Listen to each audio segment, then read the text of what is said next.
Good morning, everybody. Welcome to Show It Live here on showittier.com. I'm Field, and this is Liz. Hey, guys, this is Show It Live. It's a weekly webcast produced by our team here at Show It. And each week we bring on a different guest, and we talk about a topic related to the photography industry, to small business, and just creative life in general. And we have a great guest today to talk about a topic that I think we all struggle with. Like, the struggle is real when it comes to email. I struggle so hard with email. I wake up every morning and I look at it and I'm dominated. Yeah. Like, I lost. Right when I wake up. I lost. Or sometimes you land after a 4.5-hour flight and you have 36 new emails in your inbox. It happened to me yesterday. So we're really, really excited to get to talk to Lukas VanDyke today about email management. Yes. Yeah. And in addition to that, something that we love to do here at Show is we love to feature our users. And this week we have a featured Show It to Your Crystal Stokes. And she's not only a really awesome person, she's an amazing photographer. She's such a great photographer. I follow her on Instagram and on Facebook, and when her pictures come up, like, they always stop me in my tracks. You totally know. So this week our featured Show It here is Crystal Stokes. She's got a wonderful Show It site. If you want to go and check out her site, it's awesome. And she does great work with off-camera flash. I think is really awesome. And she's just got these amazing black and white images that I feel like they're really moving. I love looking at them. Yeah. So while you're here on showittier.com after the show, there's a great article that Cassandra put together about Crystal and how wonderful she is. So you can go check that out here on showittier.com. And then we have a couple other things going on. So this is September. It is. Yeah. Yes. It's September 10th. Yeah, which is crazy because I'm pretty sure it's April, but it's September. It was April like yesterday. I'm a little behind, but next month is one of our favorite things in the whole world, which is Show It United, which is happening here in Scottsdale at the Fire Sky Resort. And this is pretty much the last chance. Yes. Last call. Last call. If you want to come to United, we have just like literally a couple of tickets left, but we would love to have you join us. Yeah. And you can go to showitunited.com to get more information. We have, I think it's 26 amazing speakers that are going to give awesome keynotes and breakout sessions. And then we have a whole slew, is the word that I'm using, of styled shoots. I'd say plethora. A multitude of styled shoots that are going to be really, really cool. And it's a great opportunity to learn, but also expand your portfolio and just get to shoot something that you normally wouldn't. For those of you that don't live in the desert, we're going to do some desert shooting. And also learn from other photographers, like how they shoot, their styles, what they're looking for, yada, yada. I mean, there's some really awesome things for that. Speaking of other photographers, we had an opportunity to share something. There's this product coming out. We're pretty excited about it.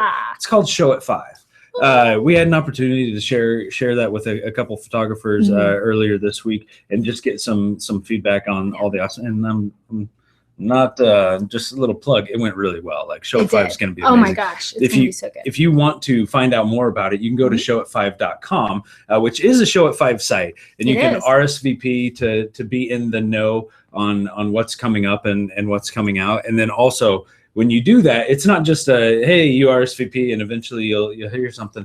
You get a free blogging guide that was put together by the team here at Show It, and it has there's 25 pages. 25 pages of awesomeness. Chock full of information from some people you may have heard of, like Jasmine Starr, Carrie Swales, Caitlin James, Amy and Jordan, Ben Turner. I mean, Mary Morantz wrote an awesome article. Wrote a great article for it. I mean, it's just unbelievable. Yeah.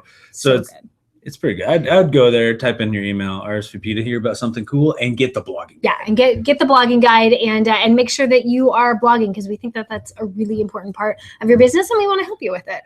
#blogs are alive. #blogs are alive, and so is your email. And sometimes your email is so alive. It feels like a little monster that's just like hanging out over there waiting for you to come in and attack it. And so Lukas VanDyke is going to be able to help us with that today. Lukas and Suzy are an amazing husband-wife team. They're out of Southern California, and they're not just wedding photographers. No, they are also baby makers. They made an adorable baby, and Wilder is actually here with us. So welcome, Suzy, Lukas, and Wilder. Hi. Wilder, buddy. We are so excited that you guys are here with us this morning. There he is. Wow, excited to be here. He is so awesome. Is he? Dude, his hair, I'm jelly. His hair is so great. Have you ever had that much hair on your head? Yeah, twice. a long time ago. Well, you guys, welcome to Show It Live. Wilder, do you get a lot of emails? Wilder gets quite a few emails. Yeah. He has his own hashtag. Nice. That's awesome. As he should, right? Yeah. That's great. Well, Suzy and Wilder, thank you so much for stopping in and hanging out. I know that you guys have some fun things that you're going to take care of, and we're going to talk about the fun issue, the struggle of taking care of your email so that it doesn't become an issue and it's not an ongoing struggle. Yeah. And Lukas has some really great ways to do that. He's got a flow chart that he's going to share with us, and a couple of other things that I think are really going to help you get it under control, because you should be managing your email, not letting it manage you. Yes, which is the problem I have. Which is the problem. So Lukas, let's just jump right into this topic and tell us kind of how you see email. You had a really great line that you shared with us before we started the show on what email actually should be. Yeah, and the line I had is, I wrote it down here because I always say it wrong, but your email should not be used for to-do lists to store information, but it should be for communication and transmission of information only. So I think a lot of people get bogged down with email because they keep like newsletters in there, and they keep calendar items, and they keep things they need to do in there. And it all ends up being this huge conglomerate that's like weighing on your mind. For me, I think of it like this rain cloud that's like blocking your future sometimes. It's like, it's hard to think about like new horizons and new things you're doing when you have like this constant thing that your mind's always trying to remember. So I try to get the email down to at least a couple emails and completely empty at least every few days. So I have kind of a flow chart we can go through that'll kind of how I do that to make it less painful. Oh yeah, for sure. And for those of you watching over here on this side of us, we have a great little chat widget in there that you can comment, you can ask questions on. So we encourage you to do that. We see Mary in there and Lauren in there, and so welcome guys. I'm glad you're watching. But yeah, let's go over this flow chart. I love flow charts. So yeah, it looks like this is a great one. It has a lot of different pieces because there's a lot of different pieces to email. Yeah, and there's so many different categories of email too, and a lot of them are more or less important. So here's kind of what I do if you want to pop into the flowchart again. Yeah. So when I go into my email, the first thing I do is it spam? And if it is spam, I go through and I click all of those and I delete them. Yeah. So anything that it's like spammy, newsletter you don't want to get, stuff like that, it's like you go through and pretty quickly after that, your email goes down by half right away. So then all of a sudden, 2 minutes in, you're feeling really accomplished. So if you go through them all in order, it kind of like you see all these pending emails. If you go through and delete all the spam and anything like that first, then you're like, okay, here's what I actually have to work with. So that's the first step I take. And then I go into, if it's not spam, I go into, is it a newsletter or an informational email? So with that, I'm like, there's so many newsletters that I've signed up for, but I don't necessarily want to read every one of them. So I get like the great Show It ones, but it's like, this one applies to me, this one doesn't apply to me. And so there's probably dozens of newsletters. And then there's all the like QuickBooks newsletters, like 1 out of 20 of those will actually have helpful information. So you have all the newsletters in there. And so if it's a newsletter informational email, the key is I don't want that sitting in my inbox forever, because it's like we've all had the emails where we're like, oh, that looks like amazing content. I'll read it tomorrow. And then I'll read it tomorrow. And then I'll read it tomorrow. And pretty soon it's been in your inbox for 6 months. Pretty soon it's September. Yeah. And it's not going to help you with holiday portrait time anymore because it's now, July. Yeah, right. Yeah. And then that just like it weighs on your brain too every time you like see all those emails in your inbox. Too much. So with an information email, I go and the first question is, do I want to read this? And if I want to read it, I'll read it right then, and then I'll archive it. So some things are just worth a scan. So like some emails I'll go in, I'll kind of get the gist of what's happening. Some emails I'll get a paragraph in and realize it's not helpful information. So then I'll stop reading. Other things I'm like, this is really good. And realistically, a newsletter takes you 5 minutes to read and really think through. So I go through and I read it right then, the day I got it. So I read it and then I archive it. If I decide I see it and I open it up and I'm like, oh, I don't want to read this, then I just archive it right away. So then that's done with that. So that's the first thing. Do I want to read this? And then I ask, do I need this reference for later? So like an email I recently got from my shipping company was about holiday portraits, and it's September. So I'm like, I really want to read this, and I'm going to use this later, but probably not for another couple weeks. So then you archive it to a specific folder.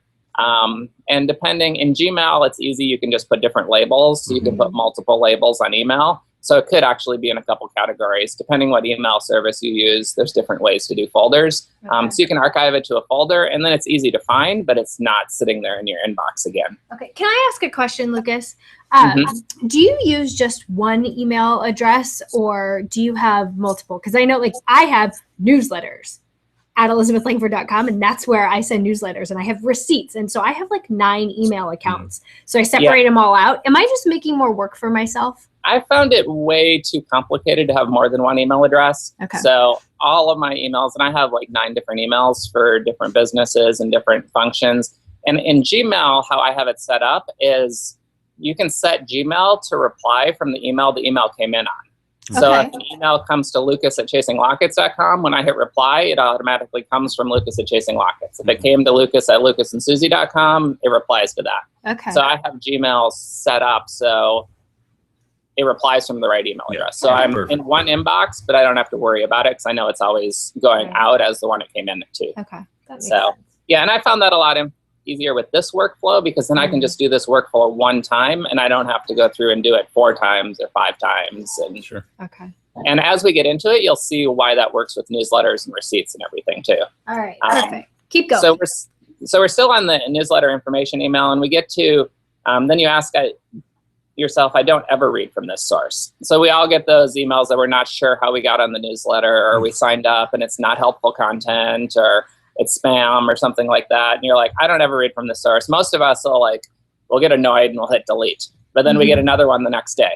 And then we get annoyed and hit delete. And then you have 30 different companies sending you those. And every time you have to open it up and delete, and it's taking brain power. And even if it only takes 10 seconds each, that's 5 minutes of your day every day. So you can use for other things. So if I don't want to read from this source, I look for an unsubscribe button. And if there's an unsubscribe button, you do that right then. So it's kind of, you have to make a habit out of it. But instead of unsubscribe takes 30 seconds, delete takes 3 seconds, but it's saving you a ton of emails later. So I look for unsubscribe. And then if you use Gmail, there's a thing you can call email filters.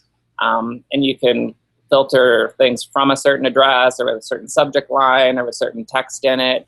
So if it's like something, I kind of want to keep this email, but I never want to see it again, like my receipt for a service. Like I don't need to see my show it receipt every month, but it'd be nice to have it in my email if I ever want to find it. So things like that is you just set the filter and I'll be like, okay, from this email address with this title, automatically archive it. So I create filters for all those things. So everything that I probably want in my archives, but I never need to see it unless there's a problem. It's like, oh, did I actually pay that? Then I could search it. So I make a filter. So I either unsubscribe or make a filter for all of those things right away.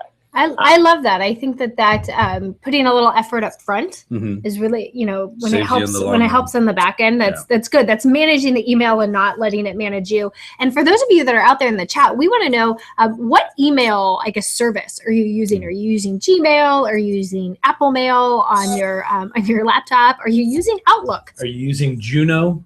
Do you remember Juno? Yes. Oh my goodness. Yeah. That was my first email address. Me too. Right? I think my first email address was in college. Yeah. That was the first time I was ever assigned an email address. And I was like the proud owner of an email address. Right. It was You crazy. could send me stuff. And it was so exciting. Do you remember when it was great to get email? We're like, oh, I got an email. Now it's great to get regular mail. I know. Yeah. So special. Everything old is new. Juno had its little dial up, and you dial up to the server and download your emails. Yeah. Totally. Yeah. You've got mail. So in the chat, post up what email service you're using, because we're just curious where everyone is kind of. And the nice thing I like about Gmail too is it has POP and IMAP features, so you can actually import email from anywhere into your Gmail. Yeah. Right. Lucas, can you explain that for those that maybe aren't as tech savvy, what the difference is between IMAP and the POP? So the POP mail, it just downloads all the mail. Okay. IMAP includes the folders and tags that it's in, basically.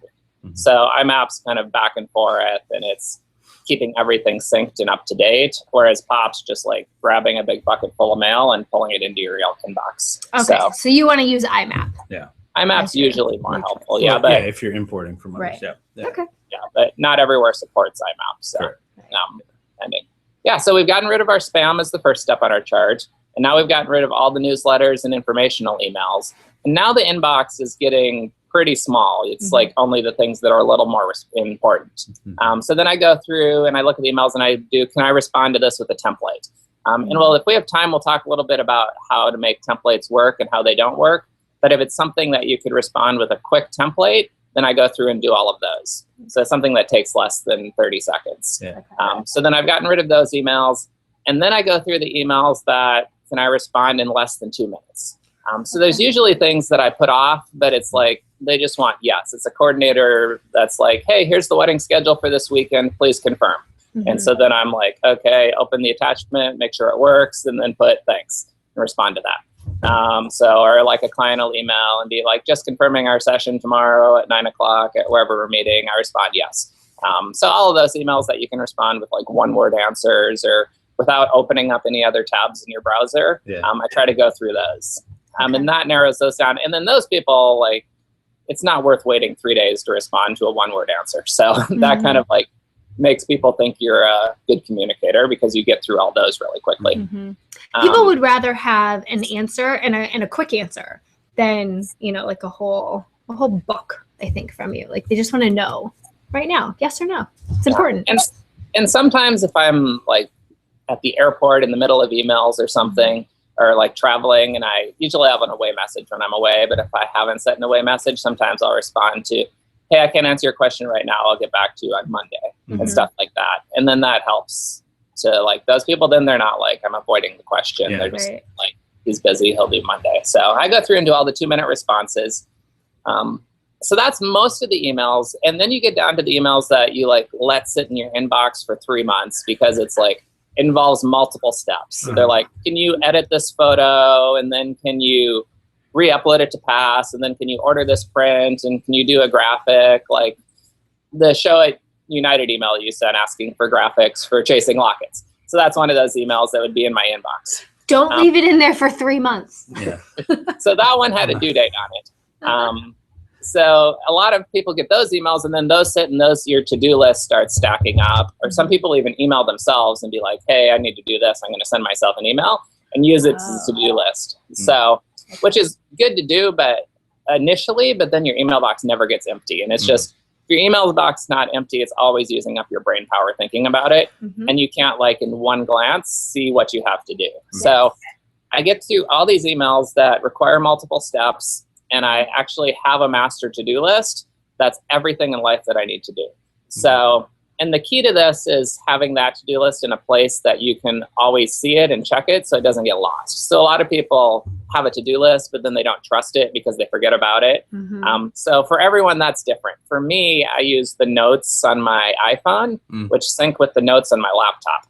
So my to-do list, if I'm on my laptop, it's on my laptop. If I'm on my iPhone, it's on my iPhone. So it's like I can type on my laptop and then run out the door and keep typing on my phone while I'm gone, and then I get back. And so the to-do list is always in one place. Other people, that might be a handwritten note, it might be an app, it might be Evernote, depending what you do for that. But it's finding something that you trust that you're not going to forget about. So.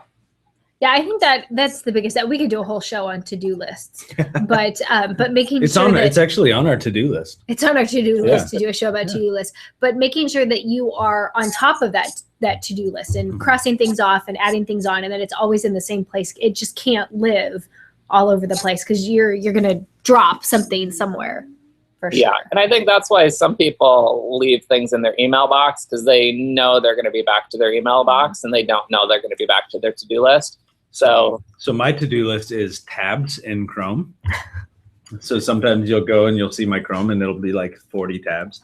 And people are like, how do you know what to do? I'm like, well, I do this one and then I just go backwards. Just go all the way through. Yeah, and it's terribly efficient. It's one of so part of this, is moving on to a more life organizational where you do have a to-do list. So I go through and I remove all those emails and I actually type out what it is. And then I'll type out all the steps to finish that in my to-do list.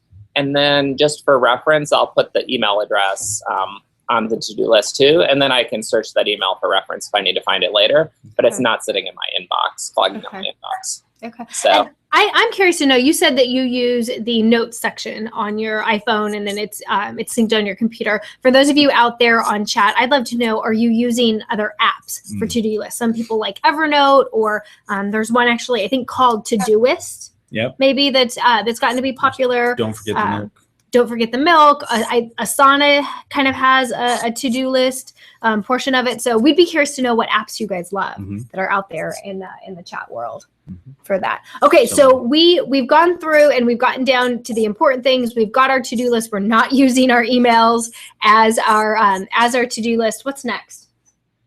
So that just email, that only leaves with usually a couple emails. So at that point, I'm down to like 4 or 5 emails that really require some time and thought. So it's like a bride emails me and she's like, can you plan my wedding for me? And she's like, she wants to do the whole schedule and she doesn't have a coordinator. And she's like, it's 5 pages long with like, here's what we want to do. Can you please find a photo schedule out of this? I'm like, okay, so that's going to take me half an hour. I need to work through that. Or somebody like wants to do a collaboration or something. So you're like, I need to think through this, what I'm going to do. So all those emails that require more time to think about. So I'll usually, so that's kind of with what I end up with. And then I'll kind of see how much time I have for email. So another big thing with emails, you don't want to be checking it every 5 minutes. Yeah. Like I have my email open and I kind of glance at ones that come in, but I only respond once or twice a day. So I'll actually spend time, usually once a day, every night, and I sit down and I get through all of the emails. Because if you're responding throughout the day, you really can't work on other projects and you keep getting distracted and it ends up your email takes your entire day. So I'll go through this workflow. I look at the emails throughout the day, and if there's like an emergency, I'll respond. But in general, I only respond once a day. And most people don't expect faster than 24-hour response time. So with that, it's always 24 hours. And if they emailed 2 hours before the time I checked it, it's a 2-hour response time. So it's always less. And we've heard this from a lot of people that they do this. I know that Mary does this, and a couple of other friends of mine, that they have specific times that they go in and check. And I've actually tried in the last 2 weeks to make this part of my sort of daily work routine, and it's worked out really, really well. Yeah. Like I clean out my email box at about 8:30 in the morning, and then at 4 or 4:30 in the afternoon, I go through and do all the responding that I need to. And if somebody really needs, if they have an emergency, they're gonna text you. And call you, or call you, send you a candygram. Those are really popular for emergencies. Seriously, candygrams. Okay, yeah. I don't know where some of this stuff comes from. Field and I are a little tired. I think from an event that we had this week. So we apologize if we are talking about candygrams. But candygrams, they're important. We should have someone come on and show it live, like doing a singing candygram. I think that has Christian written all over it. Totally. All right. So total tangent, and that though, what we just did is exactly what happens when you jump into your email box. You go off down another rabbit hole, and suddenly you've wasted time and you don't know kind of how you got there. So I love this idea of be very specific and intentional in the time that you do spend on this. For sure. It's awesome. Yeah. All right. So Lucas, what about email templates? Because I think that everyone watching out there wants to know, what can I be doing to make the response faster when it's something I'm responding the same thing kind of over and over again? Yeah, and the real key to email templates is you need to answer people's questions before they ask them. Because if you have a pre-written template, you're going to reply and you're going to spend more time customizing it to their question than it would take to write the email from scratch. So we have a workflow I have a workflow for pretty much everything in my life, from laundry to editing weddings to making dinner. But we have a workflow for our weddings, and I counted it up, and there's 37 points of contact that I have with the bride from when she first emails till we deliver the final album. So that's like a lot of points of contact, and those are almost exactly the same for every wedding. So first you kind of need to figure out what those points of contacts are going to be. And one of them's like the locket we send them. One of them's the first response to the new lead. One of them's your engagement photos are up. One of them, your wedding photos are up. So we kind of identified all of those. But with the templates, what I've kind of decided to do is I consider anytime one of my brides or grooms emails to ask me a question, that's because of bad communication on my part. So I should have answered that question at some earlier point for them. So I kind of identify all of the communication that I have and then answer the questions before they ask. So when a bride first emails, she's like, hey, I'm interested in your packages. And most of us have that template. Here's the packages, here's how it works, all of that. But then they're going to email back and they'll be like, oh, when can we get together and meet? So I am like, that's going to be the first question. So that's the last line in my package email. And it says, let me know if you would like to plan a time to meet. And I put in the package email that I always meet at a studio in downtown LA. And then I put, let me know if you would like to plan a time to meet. And then they plan a time to meet and I email them, okay, here's what I have available for schedules, for dates. And then let me know. And once we nail down the date, I'll get you directions and parking info. Because usually the next thing they email is, how do I get there? So then they know not to ask how to get there. I'm like, it's in downtown LA. I'll get you directions and parking info once we nail down the date. And then, so kind of everything anytime I get a question, I add that information to an earlier email. So then when people email about engagement sessions, they're like, hey, we want to do our engagement session. We're thinking about a location. We're thinking about what to wear. We're thinking about this. And then I reply back. I'm like, okay, here's the dates I have available. Let me know which one works. Once we nail down the date, I'll send you a information email with everything you need to know about the engagement session. So, because it's like so many times you get caught on a tangent talking about location, you haven't nailed down a date, and talking about wardrobe before you know when and where you're going to do it. So it's like I say in the email, I'm like, let's talk about the date, and then we'll send that. So then they're like, oh, this date works. And then I respond with, here's where to park, here's what to wear, here's what to expect, all of that. So kind of it's like you see the questions, and it's not, the idea is not to respond to a question with a template, but it's to figure out what the question is and how can I give somebody that information before they ask the question. And anticipate what they need to know. Yeah. It's all about guiding that conversation, and by doing so, you're delivering better customer service because they know you're on top of things too. They're like, oh, okay, now, it's time for me to decide this. And they don't have to sit back and wonder, like, what is the next step? I really like that. Solid. No, and I always know the next step. And I use ShoeQ for that, which is the workflow software I use. There's a lot of other software that does that as well. But it has all the emails pre-written, and I have dozens and dozens of emails in there, and they all go out. So like as soon as I post an engagement session, I just hit the template. Hey, we posted the engagement session on the blog. You guys all look amazing. Here's how to access it. Here's how to access Pass. Here's how to view the blog. And then usually I'll send the blog, and the bottom of the email says, in a couple days, I'll get you info with how to view and download the rest of your photos. And then in a couple days, I send them that email. So it's kind of like everyone is pre-written, and it's cut my client email down by 80% since I started doing that maybe 4 years ago. That's awesome. That's a big number. Yes, it is. That's I really like that. And I like that then they feel more informed, and I think it just helps build trust. Huge trust that you're on top of it, but it's not taking that much of your time, which is really good. All right. Anything else that you want to share about managing the beast of email, Lukas?